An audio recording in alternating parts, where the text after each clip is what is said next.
Good morning, it's Tuesday the 5th of May. This is Europe Today and I'm Maret Gwyn coming to you live from Brussels with the news and analysis to start your day. Coming up today, as the US's threats to withdraw troops from Europe raise fresh concerns over transatlantic unity, NATO chief Mark Rutte has said that Europe has heard President Trump and gotten the message. We speak to NATO's military spokesperson Martin O'Donnell. And the EU and Armenia hold their first ever bilateral summit today after Armenia hosted the 8th summit of the European political community yesterday. Canada's Mark Carney, the first non-European leader to ever attend, said he believes the international order will be rebuilt out of Europe. We'll bring you the details. Also in the headlines this morning, oil prices have surged again as the US and Iran trade fresh threats over the Strait of Hormuz. Meanwhile, the UAE has said it has come under attack from Iran for the first time since the fragile ceasefire took hold last month. And Ukraine's President Volodymyr Zelensky has announced a truce starting from midnight tonight, effectively extending the unilateral ceasefire announced by Moscow for Friday and Saturday to mark Russia's Victory Day celebrations. But first, for our top story this morning, we're heading to the NATO headquarters. President Trump's latest threats to withdraw US troops from Europe is raising fresh questions about the US's commitment to NATO and to European security. Our correspondent, Shauna Murray, is at the NATO headquarters in Brussels for us, and we could cross over to her now live. Shauna, great to see you. I know you've been speaking to sources at NATO. What are they telling you now about the implications of Trump's latest threats? Well, good morning, Marit. And of course, the implications are, well, they could be quite big, but we don't know the full detail yet. And that is the key question and the real concern. We know that decision last week was made sort of in the midst of a very public feud with the German Chancellor Friedrich Merz, Donald Trump and the United States saying that they would cut around 5,000 US troops from German territory within the next 6 to 9 months. And then a further decision by the US president that he would cut much further. The implications for generally NATO security is as of yet unknown, which says an awful lot about the nature of this decision. But I'm joined now, as you mentioned earlier, by Martin O'Donnell, the Colonel here, who is spokesperson for the Supreme Allied Commander of European Forces. Good morning, Colonel O'Donnell. Can you tell us what you've been told 4 days on from that decision last week? Yeah, so first, thanks for having me. Great to be with you. So things still stand, as the NATO spokesperson said in her statement over the weekend. NATO still working with the United States to understand the implications of the decision made on Friday. And so, as you had already mentioned, 6 to 12 months. All those things still being under consideration. I would provide a few things for context, though. One, on the same day that the U.S. decided and made the announcement that it would reduce troops, it was actually, in fact, a brigade-sized unit, so we're talking thousands of troops, American troops, cased its colors to deploy here to Europe, an armored brigade from Texas on that same day. And so what I would offer to your viewers is that this type of rotation of forces moving in, forces moving out of theater, very, very common, something we're very, very used to.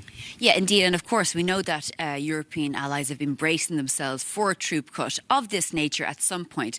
But the problem here is that it came out of the blue in the middle of a feud with any consultation with NATO allies. And that's something that many NATO diplomats have said to me over the past year or so would be kind of the worst nightmare, that Donald Trump would announce it after being on a phone call with President Putin of Russia, and that it will be done without the consultation with his allies. And that's kind of what's happened. Yeah, well, I would say a few things. One, you heard from Germany's leader himself, who said he wasn't surprised by the decision. And Europe has been moving out, trying to strengthen up, make a stronger Europe, make a stronger NATO for some time. In addition, the United States has said, look, this isn't happening overnight. This will occur over a 6 to 12 month period. And those details, like I said, are still being worked. And how come they're only being worked out right now? Because it's 4 days since the announcement. And so it appears that the strategy is sort of on short supply. Well, so the president made a decision, right? And now on the United States side, just like any leader of any country would. And so now, obviously, the United States is working to determine how to execute the president's decision. And how come there hasn't been any more detail so far about where it could sort of impact NATO force posture? Yeah, so I mean, I think that's a question better for the United States to answer, just in terms of, okay, where are they at? From a NATO perspective, in terms of our deterrence and defensive plans, this doesn't change anything. We're still able, we will still be able to now, we are able now, and we will still be able to deter and defend all alliance territory. Okay, so let's look at the morale element, because obviously the last few months have been very confrontational when it comes to the United States and NATO allies in particular. Obviously, we saw at Greenland that really, really difficult sort of conflict between the United States, Denmark and other, in particular Nordic allies. And then you have this decision to withdraw troops, and you have this constant sort of barracking from the US president about NATO allies not joining in the war in Iran. What does it mean for the overall alliance? Yeah, so, I mean, one cannot escape the news. But I think what all of the countries within NATO, all 32 countries, need to understand is the military members who I represent within the alliance, we are focused on our mission, which is deterring and defending. And so I would offer a couple things, on that note. One, you mentioned Greenland. There's thousands of troops right now in Greenland, soon to be in Sweden, in the Arctic, who are exercising under Arctic Sentry, 2 separate exercises. We, Supreme Headquarters Allied Power Europe, are starting today a command post exercise, Steadfast Deterrence. And so those are the types of things that we're focused on. Our aircraft are defending as part of Eastern Sentry. Our ships are defending as part of Baltic Sentry. Those are the types of things that as military members, we are focused on. Okay, Colonel Martin O'Donnell, thank you very much for joining us here at NATO headquarters. Back to you, Marit. Shauna, thank you so much, and thank you to your guest, Colonel Martin O'Donnell, there at the NATO headquarters. Now, the US president has announced new plans to help free ships stranded in the Strait of Hormuz. But the operation, known as Project Freedom, leaves many questions unanswered, as Jakob Yanis explains. Yesterday, President Donald Trump officially announced Project Freedom, aiming to unblock the Strait of Hormuz by guiding commercial vessels through this crucial waterway. And this mission has immediately met with Iranian response, claiming it successfully prevented US Navy ships from entering the Strait. However, Washington denied that straight after. So what is going on? US Central Command has committed guided missile destroyers, more than 100 aircraft and 15,000 service members to the mission. However, naval experts suggest that with 12 destroyers currently in the region, the Pentagon is more likely to focus on a general patrol-based strategy. And the situation is getting tenser. Iranian state media reports that US Navy frigate was targeted by a missile attack after allegedly ignoring maritime safety warnings, a claim that US has denied. And economically, the stakes are critical, as an estimated 20,000 sailors and 2,000 ships remain stranded across the Gulf, forcing oil producers to limit production because there is no way to store it and transport it. And all of that comes as France and the UK proceed with their own separate maritime mission, which aims to complement rather than compete with US efforts. So although the US, Europe and Iran are all working to unblock the straits, everyone seems to be pulling in a different direction. And with oil prices staying high, it is unlikely there will be a quick price drop at the petrol pump. Jakob Yanis there. Now, moving on, yesterday, over 40 world leaders gathered in Yerevan in Armenia for the 8th summit of the European political community. It came at a moment of deepening friction with the US and of economic volatility driven by the Iran war. For more, we can go straight to our Europe editor, Maria Tadeo. Good morning, Maria. Good morning. Great to see you. This political community was born about 4 years ago as an informal assembly, but what did it actually achieve yesterday? Well, Merit, the value of the European community really is the amount of countries, the names that it's able to bring around the table. And certainly in this geopolitical context, when you get 48 leaders at the table, that means something. There is a symbolic value to it. I would point out to 3 specific countries. One, of course, is Armenia, which hosted the EPC. You had a string of European leaders come out and say, ultimately, there's been a quiet revolution in this country that's gone unnoticed. 8 years ago, these are the words of Emmanuel Macron, Armenia would have been considered a Russian satellite, a country deeply directly connected to Moscow, and yet nonetheless today it is hosting this event. So that is for the host. Then of course you had Canada, which was in a way the star of the show. Of course there's been now rumblings for months. This is a relationship that makes sense strategically between the EU, and not just the EU but continental Europe overall, and the Canadians. Mark Carney, the Canadian Prime Minister, was there in a sort of beauty contest saying, look, we are a big country, a lot of resources, and could be useful for the European Union and the Europeans more broadly as this new international environment is, well, changing and morphing. That's a reality. Let's take a look. We're here because of the moral and security imperatives of our cooperation in the Caucasus, in the Baltics, in Ukraine, across Europe, and also because of the immense potential for our partnerships to build a better, more prosperous, sustainable, and just world for our citizens. And I'll close with this. It's my strong personal view that as the international order will be rebuilt, but it will be rebuilt out of Europe. That was a Canadian Prime Minister, of course, Mark Carney, with a very strong one-liner. The international order is changing, but it will be rebuilt out of Europe. Again, as this communion of values. Obviously, for the Canadians, this is difficult now, especially in the terms of trade relations with the U.S. And lastly, if I may, the other country that I thought was particularly relevant at this summit is the United Kingdom. They finally announced and made it official that they will pay and contribute to this 90 billion euro loan for Ukraine for the next 2 years. This is relevant for two reasons. This was a loan that was paid by the EU member states. It is strictly an EU format in which now the UK has decided we also want to contribute, which also means, by the way, they will have to financially, along the whole string of what a loan means, including the interest, also pay. What it also signals is the United Kingdom has not given up on the idea that it wants to play a bigger role when it comes to European defense, but also when it comes to the European industrial complex in relation to weapons. Remember, they tried to join the SAFE. This is a mega defense project that the EU is putting forward. There was a disagreement when it comes to the fee and the money, but nonetheless, a quote from a statement between the head of the Commission and the UK Prime Minister saying this is a major step forward now when it comes to the UK-EU defense industrial relation. So that is key, because most military experts will say the UK is needed if you talk about continental defense. And Maria, one notable absence yesterday, the German Chancellor Friedrich Merz. Well, he was not present in Armenia. The Chancellor is busy back home dealing with two issues, both important for him when it comes to the domestic scene. At this point, you could argue the German coalition is at its lowest point. He is facing not just issues internally within his government, but also his own perception when it comes to his own communications and managing of Germany at a point in which this is a country that fundamentally has not found the recipe to grow, to maintain its industry relevant.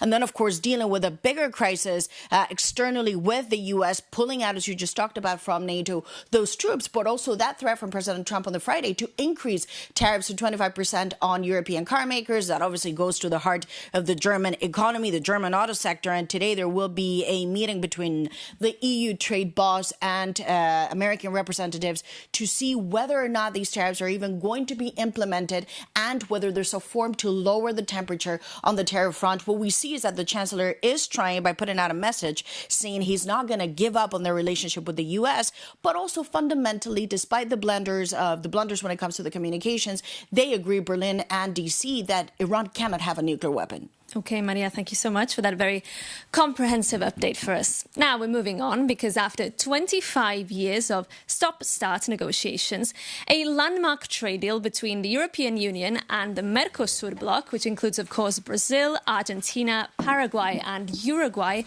provisionally took effect last Friday.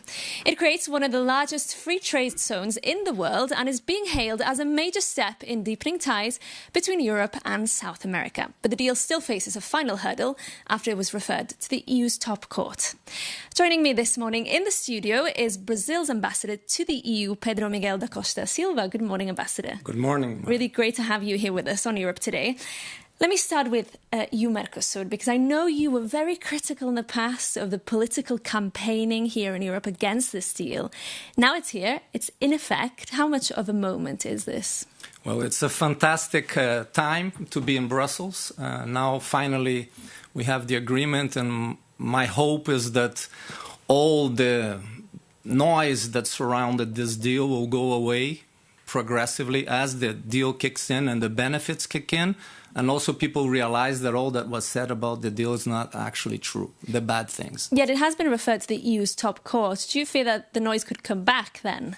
No, we have to respect the internal procedures of the EU, but I am very confident that the court will rule that it's perfectly in line with the legal agreements of the EU, and then it will be up to the Parliament. So there are obviously still concerns amongst the farmers, the farming community. And we have heard in recent days concerns that maybe the quotas that apply to products like beef will only benefit these big corporations, big agribusinesses in Brazil. How would you respond to that?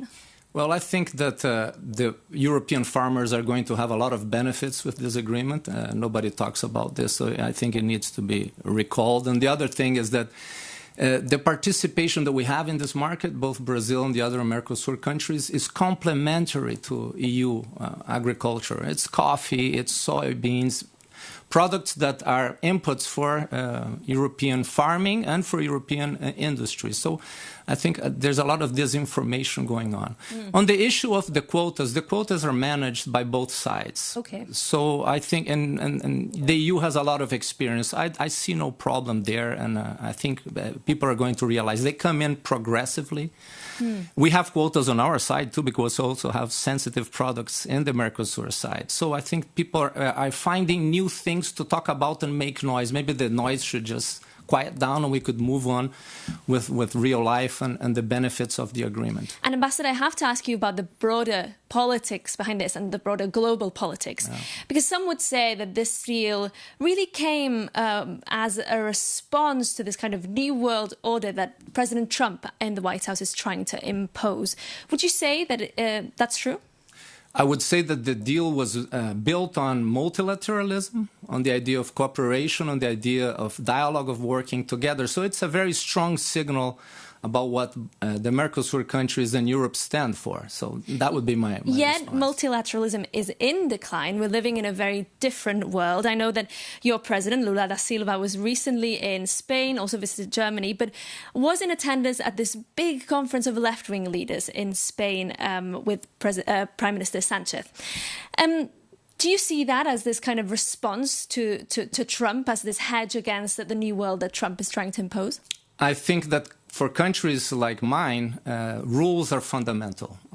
We helped building them together with European countries and with the United States, and we're going to stand by them because rules are fundamental to organized international life. So it's not a question of politics; it's a question of the long run.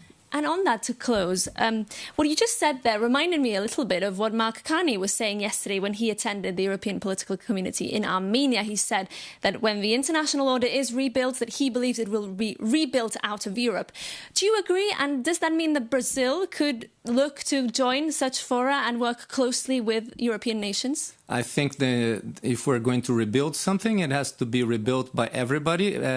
Europe will have an important place at the table, but you'll need to have all other voices speaking. If you want a really functioning and durable new order, it needs to take everybody's views into account. So I think that Europe has a place, but I'm not convinced that it will be built from here. It has to be built from all different places. Okay, Ambassador, thank you so much. It was a pleasure to have you in the studio with us this morning. We hope to see you again. But that's it from us for today. Thank you for choosing to start your day with Europe Today this morning.